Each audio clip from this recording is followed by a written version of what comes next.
Hola, ¿qué tal, amigos y amigas? Bienvenidos.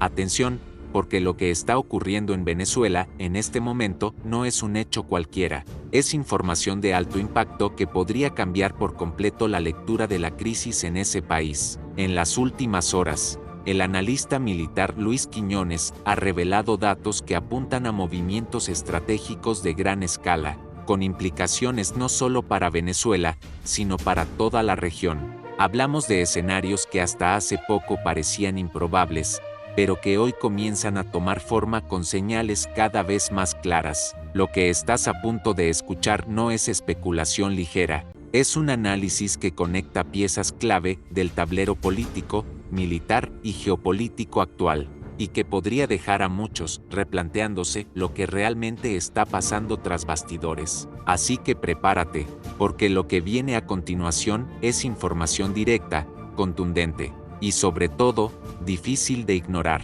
Sin más preámbulos, comenzamos. Devoción.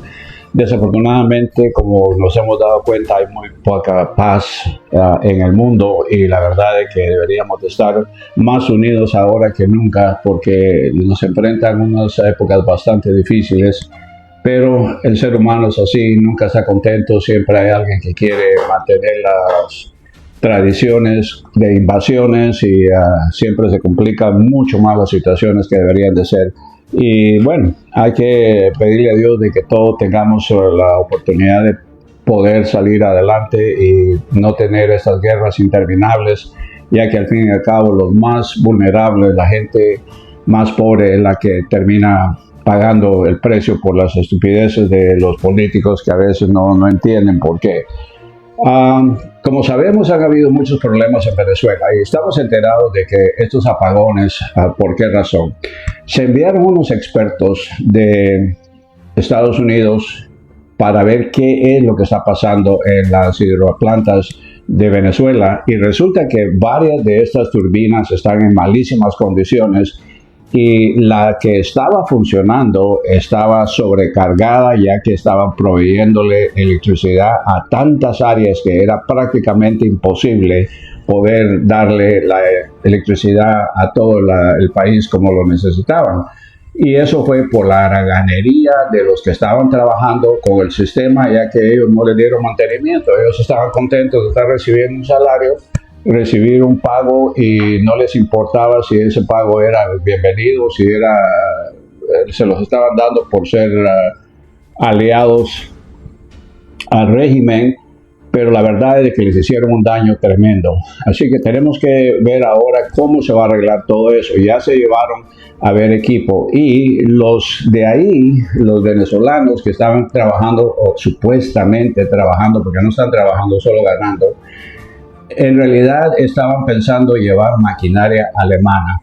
Pero ¿cómo vamos a poner maquinaria alemana cuando sabemos de que todas las hidroeléctricas fueron puestas por una empresa americana que tiene las herramientas, tiene los equipos, tiene los materiales para poder convertir? Lo que se les ha dicho es de que tienen que apagar 2 de las turbinas, seguir trabajando con 2, mientras levantan la capacidad, la reparan, les hacen, no con la mentalidad de decir, es que tenemos que apagarlas todas mientras se arreglan. Estupidez. Aquí lo que se hace es de que se pone a funcionar una y luego se ponen las otras. Mucha gente que estaba sugiriendo de que, como en realidad el país es tan grande y hay áreas donde los cables no van a ser suficientes y la potencia de una hidroeléctrica no va a ser suficiente, se ha recomendado de que pusieran una de las nuevas plantas eléctricas, posiblemente nucleares, ya que ahora se han cambiado muchísimas, son mucho más pequeñas que antes, no son tan peligrosas, ahora usan una clase de fusión diferente y podrían ponerla en un área bastante lejos de la ciudad donde hubiera agua, y pueden producir la electricidad por 50 años, 100 años sin tener muchos problemas de eso. Así que todo eso fue examinado, y esperemos de que el sentido común rija y que puedan resolver este problema, porque ya es de una vez ridículo. Se ha criticado muchísimo en el Congreso y en la prensa la actitud que ha tenido la administración, ya que están dejando de que los criminales que hicieron los problemas en el país todavía siguen al mando y siguen imponiendo su voluntad. Como sabemos, el cambio del ministro de Defensa estaba lleno de pompa y circunstancia y que los promesas y que van a lograr hacer esto y que van a hacer lo otro, pero la verdad es que va a ser cuando él tenga que enfrentarse con los criminales como sin cabello, ya que ¿cómo va a ser para sacarlo del poder? Si la presidenta en funciones, Delcy, le da la orden de removerlo, sacarlo de su posición y despedirlo, y si sin cabello se opone, ¿qué va a hacer? ¿Va a tomar su lado como el amigote que ha sido por décadas? ¿O va a tomar la promesa que él hizo de decir yo voy a obedecer a las órdenes del presidente y del gobierno, yo voy a ser leal al país, no a un individuo? Vamos a ver si es cierto, porque eso va a depender de mucho el futuro que él tenga y el futuro que tenga Delcy, ya que ya se le dio la primera orden a Delcy de que despidiera a Sin Cabello. Sin embargo, el payaso ese sigue yendo a recibir a los funcionarios, a los ministros, a los secretarios de varios departamentos que han llegado. Inclusive andaba acarreando la copa de béisbol que se ganaron, como que él se la hubiera ganado. Increíble. Pero ese es el problema, de que mientras ellos sigan ahí, van a haber problemas. Por eso es que era tan importante cambiar el gobierno militar para poder poner gente que sean obedientes a la Constitución y al país, no a un individuo. Ya que cuando son partidarios obedientes a un individuo y son compinches de ellos, pues nunca se va a arreglar nada. Hay que ponerlos en orden y decirles, señores, a partir de este momento la presidenta ha dicho que ustedes están despedidos, se van, ya no vamos a ver nada más. Seguimos con la pelea de que hay que justificar quiénes son los prisioneros en realidad. Sabemos de que hay personas que cometieron ciertos delitos que también estuvieron protestando políticamente. Lo entendemos muy bien que en ese caso son dobles cargos, pero también están tratando de utilizar la excusa de que habían personas de que solo porque dijeron de que ellos se pasaron de una línea, eso es un acto criminal. No, eso no es un acto criminal. El acto criminal es si ellos hubieran asaltado a un policía con un palo o lo hubieran agarrado a trompadas, por ejemplo, cuando el policía estaba haciendo sus funciones. Pero eso que ellos digan de que hay varias razones de que por qué no les van a dar. La segunda parte es de que todas las fuerzas militares del mundo dicen que un soldado o un militar tiene la obligación, no es una elección, pero una obligación de no obedecer las leyes o las órdenes que sean ilegales.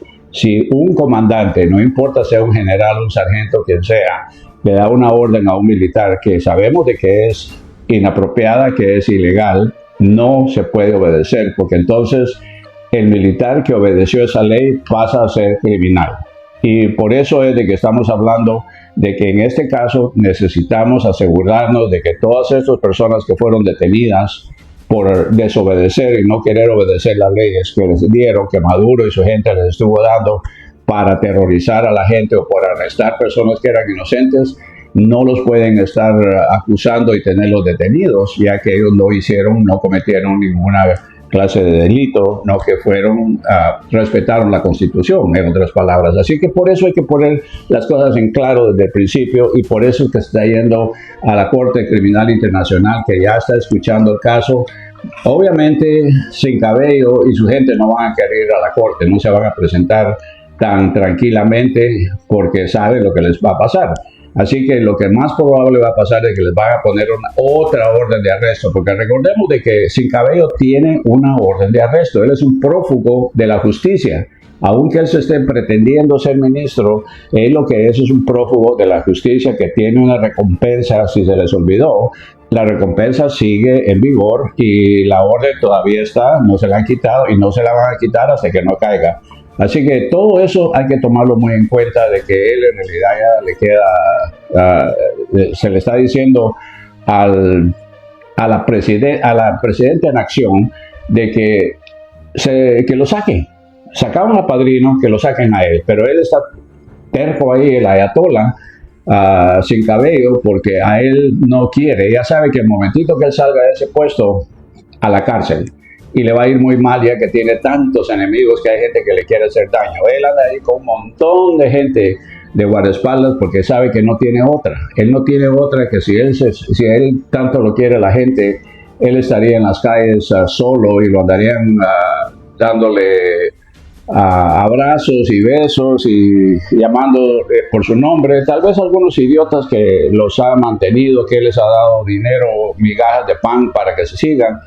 Tal vez ellos van a seguir apoyándolo, no me extrañaría, ya que desafortunadamente hay muchos idiotas útiles en el mundo que solo quieren vivir de las estampillas.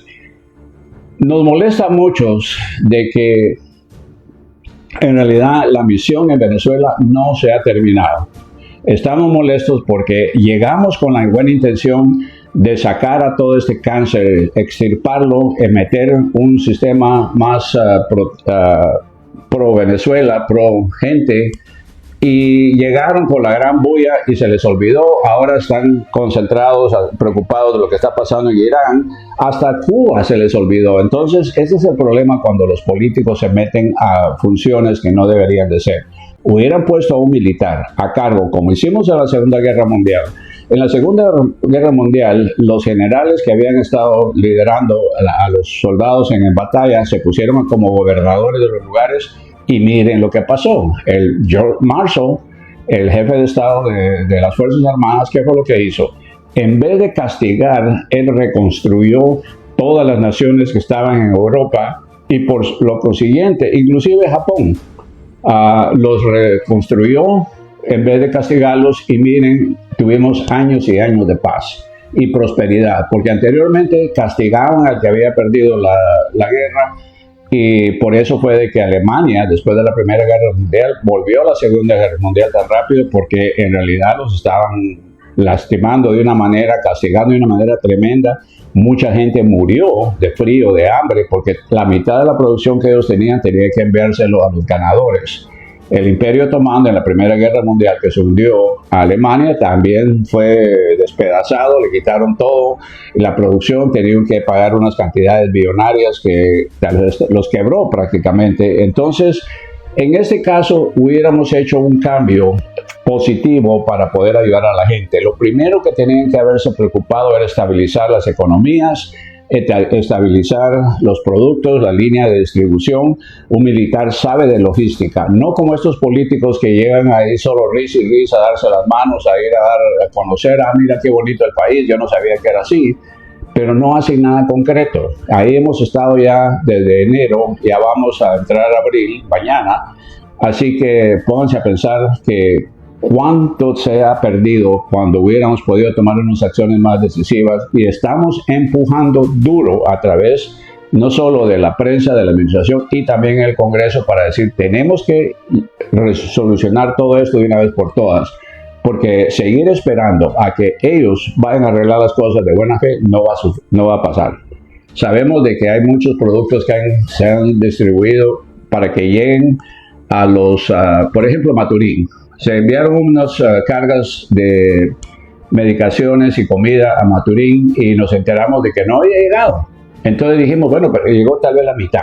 ¿Por qué? Porque parece que obviamente gente que está conectada con el gobierno se robaron o incautaron, como dicen ellos, esos productos y los venden en el mercado negro. Entonces, eso es de que se les va a confiar a Delce y a su gente de que van a castigar a los que son culpables ya que han vivido con ellos y ellos los han apoyado. No, por eso es de que es necesario que pongamos las cosas ya.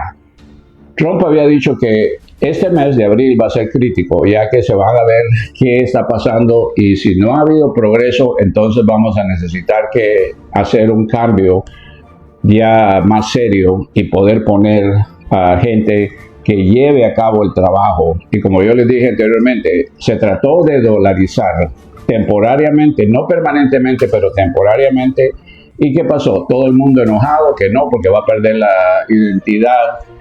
Bueno, ya perdió la identidad de Venezuela desafortunadamente porque se volvieron cubanos. Estaban igual que como Cuba, en la miseria, estaban por dictadores Así que haberles puesto la dolarización temporaria no hubiera sido tan difícil, ya que era temporaria. Las declaraciones del comandante Luis Quiñones requiere un análisis profundo, porque lo que plantea no es simplemente una crítica puntual, sino una radiografía bastante cruda de la situación estructural que atraviesa Venezuela en varios niveles: energético, político, institucional y hasta moral. En primer lugar, el tema de los apagones y el colapso del sistema eléctrico no puede entenderse como un hecho aislado ni reciente. Lo que describe Quiñones sobre el deterioro de las hidroeléctricas apunta a un problema de años, incluso décadas, donde la falta de mantenimiento, la mala gestión y la politización de las instituciones han terminado debilitando una infraestructura que en su momento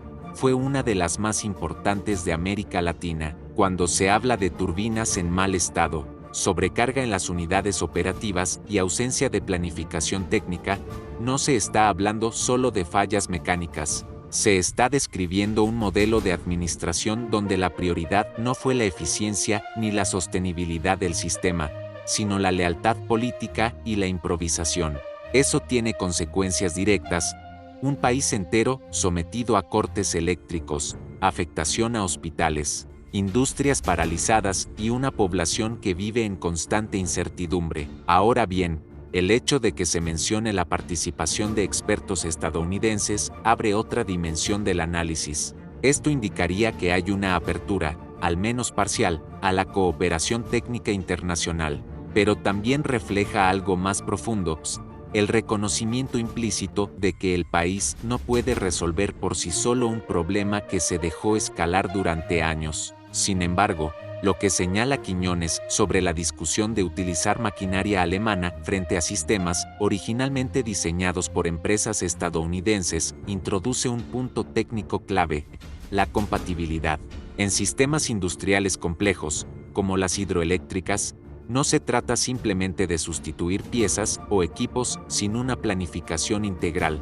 Cada componente responde a un diseño específico, a estándares particulares y a una lógica operativa que no siempre es compatible con soluciones improvisadas. Por eso, la propuesta de trabajar por fases, mantener algunas turbinas operativas mientras otras se reparan es, en principio, una lógica técnica razonable. Apagar completamente un sistema energético en un país como Venezuela sería inviable desde el punto de vista social y económico. Pero incluso esa solución requiere organización, recursos y, sobre todo, una gestión profesional que históricamente ha estado en entredicho. Ahora, cuando el comandante entra en el terreno político, el análisis se vuelve aún más delicado. La mención de figuras como Delqui Rodríguez y Diosdado Cabello refleja la tensión interna dentro del poder en Venezuela. Aquí hay un punto crucial: el conflicto no es solamente entre gobierno y oposición,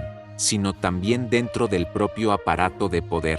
La pregunta que plantea Quiñones sobre si las órdenes de la presidencia interina serán realmente ejecutadas toca el corazón del problema institucional: la cadena de mando. En cualquier estado funcional, las órdenes del poder ejecutivo deben ser acatadas por las estructuras militares y administrativas. Pero cuando existen figuras con poder propio, redes de influencia y control sobre sectores clave, esa obediencia deja de ser automática y se convierte en un pulso de poder. La duda sobre si el nuevo ministro de Defensa actuará conforme a la institucionalidad o a lealtades personales no es menor.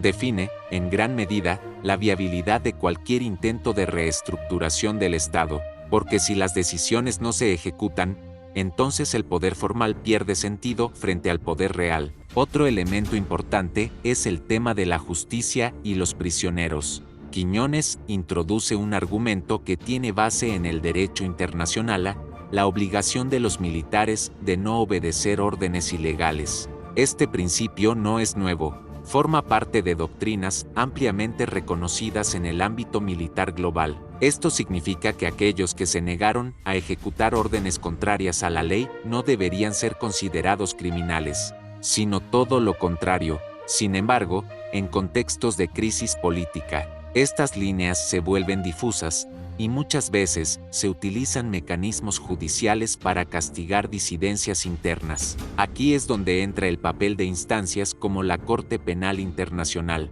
El hecho de que se mencione su intervención sugiere que el conflicto venezolano ha trascendido el ámbito nacional y está siendo observado bajo estándares internacionales. Esto añade presión, pero también complejidad, porque los tiempos y procesos de la justicia internacional no siempre coinciden con las dinámicas políticas internas. La situación de figuras señaladas con órdenes de arresto también complica el panorama. Cuando una persona mantiene poder político o influencia dentro de un país, pero al mismo tiempo es requerida por instancias judiciales, se crea una dualidad difícil de resolver. Por un lado, hay una realidad de facto, por otro, una legalidad internacional que no desaparece, y esto conecta con otro punto que menciona Quiñones: el miedo, la necesidad de seguridad extrema, el uso constante de escoltas, la imposibilidad de moverse libremente, son indicadores de un poder que no se siente legítimo ni seguro. En contextos donde el liderazgo cuenta con respaldo popular real, la relación con la ciudadanía suele ser distinta. Ahora bien, más allá de los nombres y las figuras, hay un trasfondo más amplio que no se puede ignorar: el agotamiento del modelo. Venezuela lleva años enfrentando crisis acumuladas, económica, institucional, social, y lo que estamos viendo ahora podría ser una fase de reacomodo, donde diferentes actores intentan redefinir su posición. Sin embargo, ese reacomodo no garantiza una solución. Puede derivar en una transición ordenada, pero también en un conflicto prolongado si no se logra establecer una estructura de poder clara, legítima y funcional. El componente energético, por ejemplo, es más que un problema técnico, es un factor de estabilidad nacional. Sin electricidad, no hay industria, no hay servicios básicos, no hay normalidad. Resolver ese punto es fundamental, pero no suficiente. Se necesita una transformación más profunda que incluya instituciones, justicia y gobernabilidad. En ese sentido, las declaraciones de Quiñones, aunque cargadas de una visión crítica e incluso confrontativa, reflejan preocupaciones reales: el deterioro de las infraestructuras, la fragmentación del poder, la falta de claridad en la cadena de mando y las tensiones internas son elementos que cualquier análisis serio sobre Venezuela debe considerar.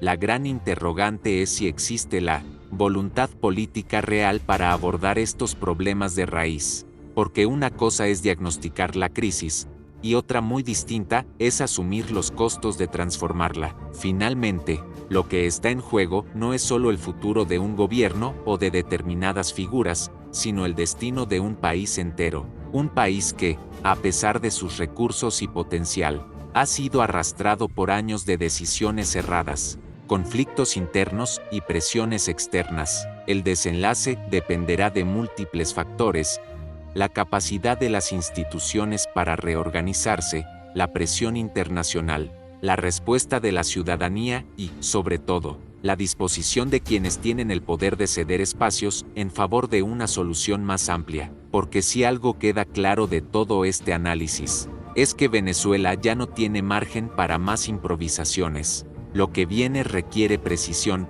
responsabilidad y, sobre todo, un cambio real en la forma de ejercer el poder.